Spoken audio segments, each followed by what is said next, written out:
Welcome, everybody, to the Sheridan Report, brought to you by MyBookie.ag. Go to MyBookie.ag. You can go to Sheridan Report. You combine the two, you're liable to make a little bit of money. The Sheridan Report by Bobby Sheridan. You can follow at Sheridan Report on Twitter or go to SheridanReport.com. $10 a day to sign up or $50 for the month.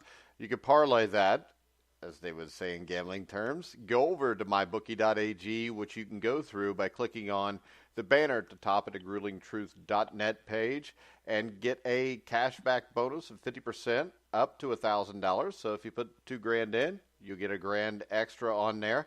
So I am Mike Goodpaster, and I'm sitting here with, from the Sheridan Report, Bobby Sheridan. How you doing, Bobby? Hey, Mike, I'm doing great, and I'm excited about our short card tonight. You know, we don't have any college, but the pros, the NBA's got a couple solid selections, so I'm ready to give them away. Yeah, so let's go ahead and start off with your NBA selections. And first, real quick, are you going to have any NIT picks over the next few days? I'd like to go over these. I'm sorry, Mike, go ahead. What'd you say? Oh, are we okay? Is our connection okay? Yeah, so far it's okay. Okay, good. I was going to say the standings are important for the people to kind of understand what's going on from a day-to-day basis, because these things are really tight, and this will get right into all of our selections on the card today. And so let's go over specifically. Oklahoma City's in the 5 spot now, and they're a half game behind Portland for the 4 spot. But if you look at it, they're only a game and a half ahead of who the 8th team would be, which is the Clippers. Yeah. And so this thing is crazy. Yeah, really, 3rd through 8th is interchangeable right now with 10 or 11 games left. It really is, and I didn't mention Houston just because they're on a roll, and I don't see them. They should be safe. Back. Yeah, 9-1 in their last 10, won 2 straight games. Maybe in Denver, but that's neither here nor there. But so that's the way the West is looking right now, and then you go to the East. The Miami Heat are in that 8th spot with a game cushion over Orlando. That's it, just a game, and 2 games on Charlotte. So that's really interesting. And Miami, Mike, we talked about this before. They were the only team they are the only team of the 16 playoff qualifiers as of today, and they have a losing record at home that's 17-20, which means being only 3 games under 500 total at 33-36, they are playing 500 ball on the road. They're 16-16 on the road. That would put them on par with Boston, Indiana, and Philly, who are all 500 on the road, and those are all teams, ranked higher than them. So this Miami team is a quality team. It took them. You have Their rotation said they were going with 9, 10 players. Deion Waiters wasn't getting any minutes, and he was the guy who started last year. So their trade deadline moves to get rid of a few pieces that were kind of clogging up their rotation, kind of solidified things a little bit, and Spoelstra finally got his hands into this team, into really what's making them click. And they're playing good basketball now, so that's going to lead us right into one of our top plays. We have 2 on the card tonight. They are traveling to the Western Conference, and they're going to start a road trip, a 4-game trip, and they're going to play 9 of their last 13 on the road. And so you would say, oh, man, that's a tough schedule, and it is. But Miami's a better road team this year than they are at home. Okay, so let's bank on them hitting the road. Oftentimes the first game of the trip, these teams get on that plane and they fly, they come together. They know they got to start it out right. You see what's happening. OKC loses Russell Westbrook. He will not be in the lineup tonight because of the technical fouls. He hit the maximum. He has to serve a 1-game suspension. Now, OKC is 5-3 without Westbrook in the lineup this year. Mainly Paul George has played like an MVP without his running mate there. But this isn't what I'm trying to say. This isn't the year, the time of the year that you want to be missing one of your key guys, especially when you're hanging on right now to where they're at in the standings. So, losing Westbrook tonight is going to really hurt them. And I think Miami can go down there and win this game. Oklahoma City's lost 2 in a row. They're not playing their best right now, and Miami Heat might just surprise them in game 1. So what does that mean? We have 5.5 points tonight with Miami, and we're going to play them on the money line as well. And I think you can have a nice win there, Mike, on the road. All right, Bobby. I know that's just one of your 2 top plays tonight. What's the other one? Well, the other one is an Eastern Conference home team hosting a Western Conference team. So it's kind of the opposite. You got the West coming to the East here. And this is a rematch from a game that took place in November. Games talking about the Nuggets Celtics. This was in November. Denver was establishing themselves as a contender this year, and they've turned out to be. They're only 1 game behind Golden State. But Denver is not playing their best ball right now. In fact, they're only 500 over their last, handful of games, maybe 10 games. 2 or 3 of those wins have been home squeakers. So they're not really playing solid ball right now. And back to the rematch in November, this was a game that Jamal Murray, their very inconsistent guard, he can play good at times. He can be very sporadic. I do not put him in the caliber of point guards with the elite at all. And it's probably going to be their undoing. Jokic saves them oftentimes. But in that game, he had 47. And they were beating Boston pretty handily. If you remember early in the year, Boston was really struggling a little basketball, and so they were trailing at Denver by 12 or 15 or 18 points. And Jamal Murray jacked up a 3 with no time left on the clock. Like there was under 10 seconds, you just always dribble that out. And he had a chance to go for 50 and he took it. Now he missed the shot, but that really irritated the Celtics as it should. And Kyrie Irving specifically took offense to that. And now that's not the reason for motivation tonight. The reason is they got to win and get that 4 spot from Indiana. But these guys don't forget anything. Trust me, these guys, they're going to get a chance now to lay it back on them tonight. And there's got to be more reason than that to bet them. So let's tell you what it is. Indiana's on that long road trip right now, and they're expected to lose, 2 or 3 of the next 4 or 5 games at least. And Boston's got a chance to catch them. They're 1 game behind Indiana. And what does that mean? Well, that means they would host Indiana. That's exactly what that means. That means 4 of the 7 games would be at Boston.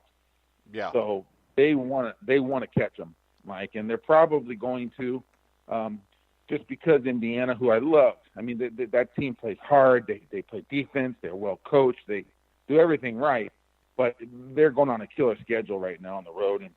And so, anyways, Boston can get this game. But that's so good. And as long as they team Jokic and not let him be an MVP tonight. He's in that discussion. Not let him go off and carry Denver. Now, as long as he doesn't do that, I'm pretty sure Boston will get this win tonight, and it may not be as close as you think. So that's our 2 top plays. We like Boston at home, laying the 3.5, and we like Miami on the road, taking the 5.5, 6. Also money line on Miami. That's the 2 top plays for the Sheridan Report tonight. All right. We will touch on this day after we hear a commercial from MyBookie.ag. We'll be right back. Hi, I'm Mike Goodpaster from the Grueling Truth Sports Network, and I'm here with just one simple message. If you're watching the games, it's time to start making money. The Grueling Truth has recently partnered with MyBookie.ag, an industry-leading sportsbook website, who reminds you that where you bet is just as important as who you're betting on, and that's why the Grueling Truth urges you to check out MyBookie.ag. In addition to the usual thousands of odds, money lines, proposition bets, and futures offered on MyBookie.ag daily, they also have in-game live betting and a mobile site that makes wagering on the go easier than ever. So join now and MyBookie will give you up to a free $1,000 cash bonus on your first deposit. Just enter promo code TGT50, that's TGT50, to take advantage of this offer. You can also go to thegruelingtruth.net, Click the banner at the top of the page for MyBookie.ag and also get the same benefit and the same $1,000 free cash bonus on your first deposit. So visit MyBookie.ag, courtesy of the Grueling Truth, and enjoy winning today. MyBookie.ag. You play, you win, you get paid. All right, guys, we're back on the Sheridan Report, brought to you by MyBookie.ag. Bobby, what do you got for on this day today?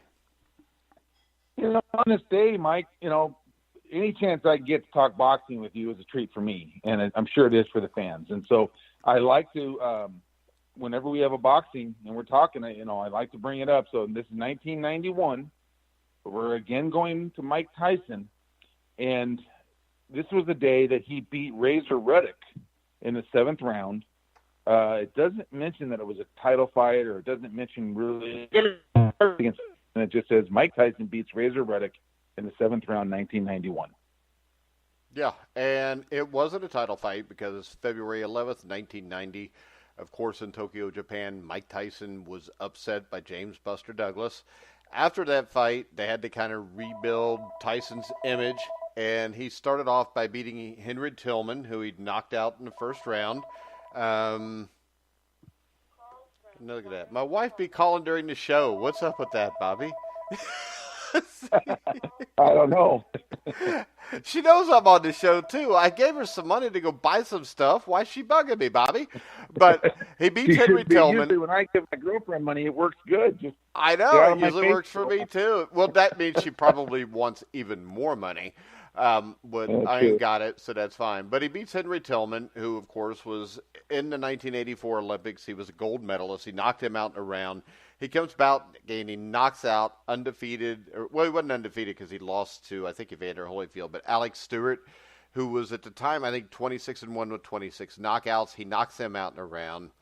And then you get a matchup between him and Donovan Razor-Ruddock. The two guys were supposed to fight, actually, I think, November of 89 in Edmonton, which would have been a huge fight because Ruddock was the big deal. I mean, he was a top 5 contender. He was from Canada.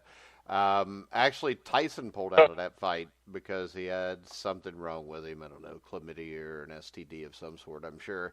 But this fight was announced in late 1990. And it was a pay-per-view fight, and if I remember, that was Tyson signed like a $120 million contract with Showtime for a long-term contract. And this was a great fight because Ruddock wasn't afraid of Tyson's. Ruddock's problem was he wouldn't throw combinations. He threw like one punch at a time and just kind of did that. And this was a real controversial fight because the second round he gets knocked down, but it was more of a push. Richard Steele awarded Tyson the knockdown, and then Tyson did legitimately knock him down in the third round. But from there on, Ruddock fought great against him, and they both landed some heavy blows. Tyson hit Ruddock with like a 5 or 6 punch combination in the 7th round, and Richard Steele just stopped it, or just jumped in and stopped it. There was no knockdown, nothing at all.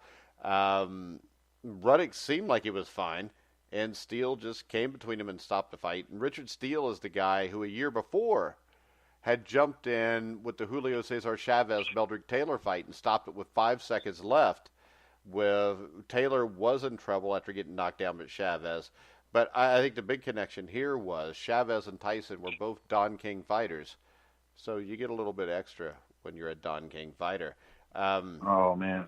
The thing I remember most about this was the stoppage pissed off Ruddock's corner so bad that his brother and manager Delroy stormed into the ring to confront Steele.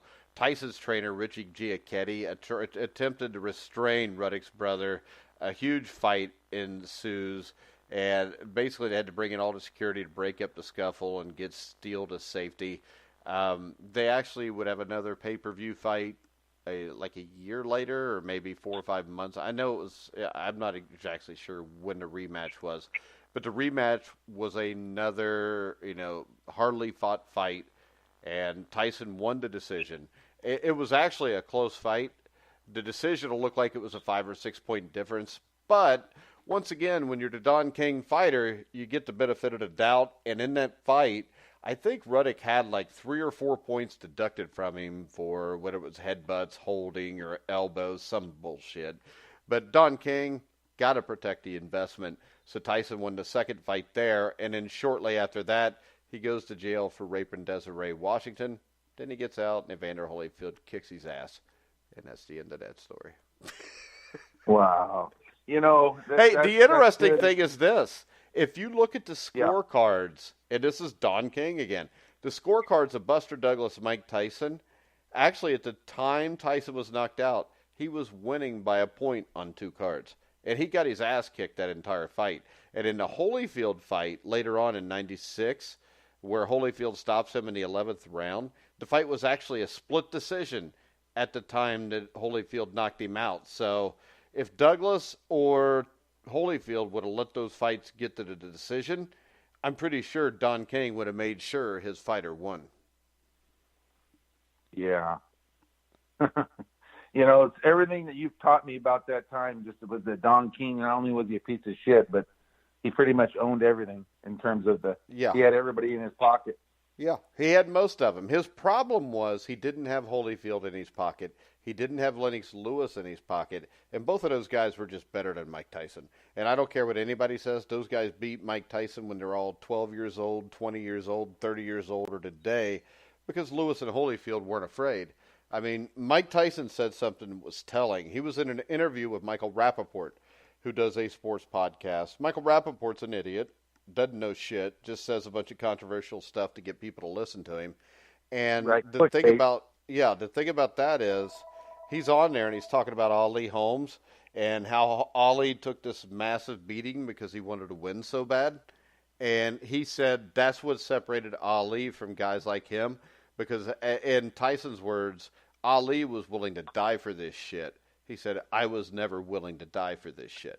Which, with the two, I agree with Tyson. I probably wouldn't be willing to die for that shit either.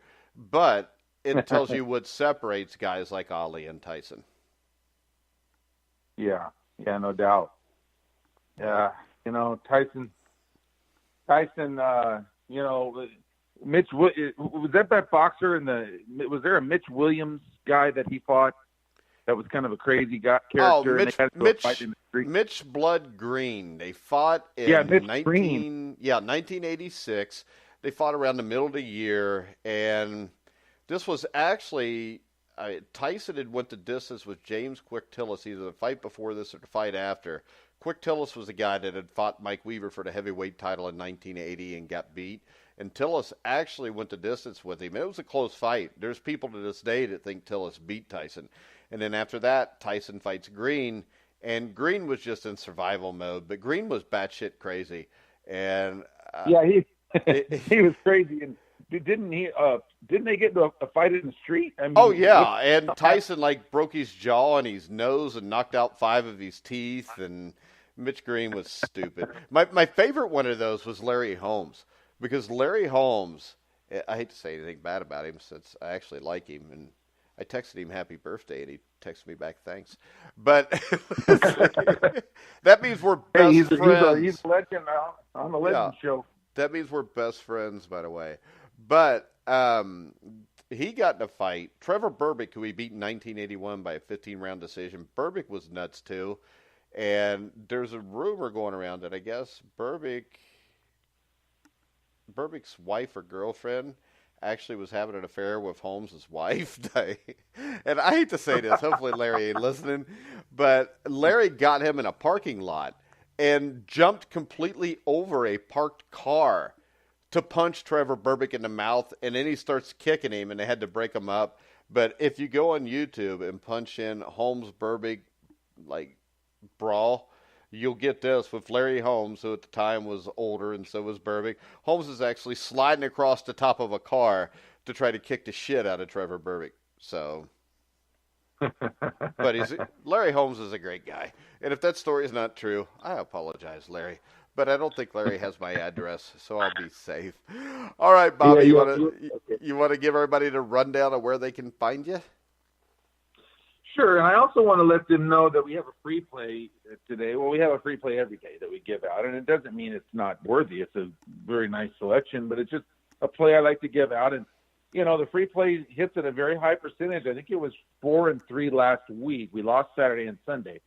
But every week it wins at least 5 times. And today we have the Indiana Pacers. So we've taken the Pacers in game 2 to hang in that ball game tonight.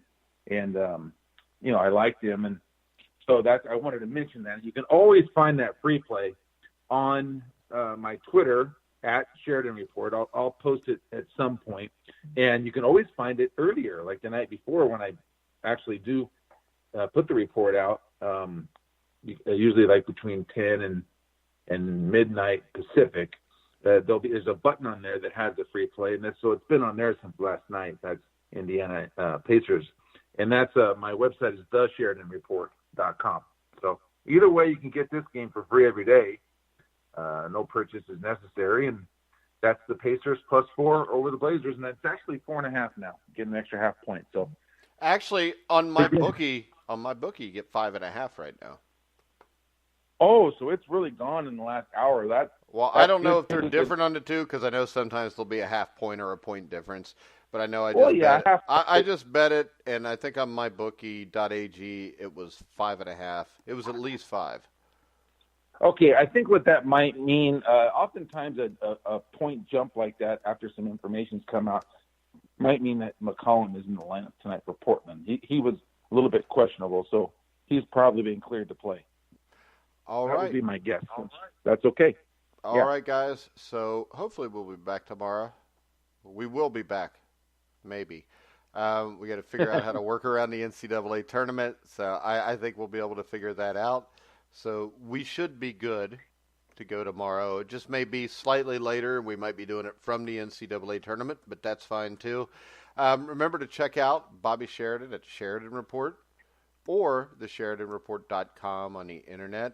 We're going to go ahead and wrap the show up. I want to remind people 11 o'clock tonight, we'll have Inside Boxing Daily with me and Jeremiah Pricer. We'll recap the Spence Garcia fight, look ahead to all the upcoming fights, and generally just bitch and moan about the sport that is boxing.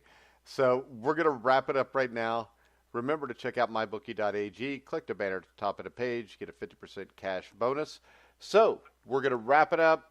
iHeartRadio, Spotify, iTunes, TuneIn, Spreaker, Stitcher, wherever you find sports podcasts, you'll find The Grueling Truth. So for Bobby Sheridan, I'm Mike Goodpaster. You've been listening to The Grueling Truth, where the legends speak.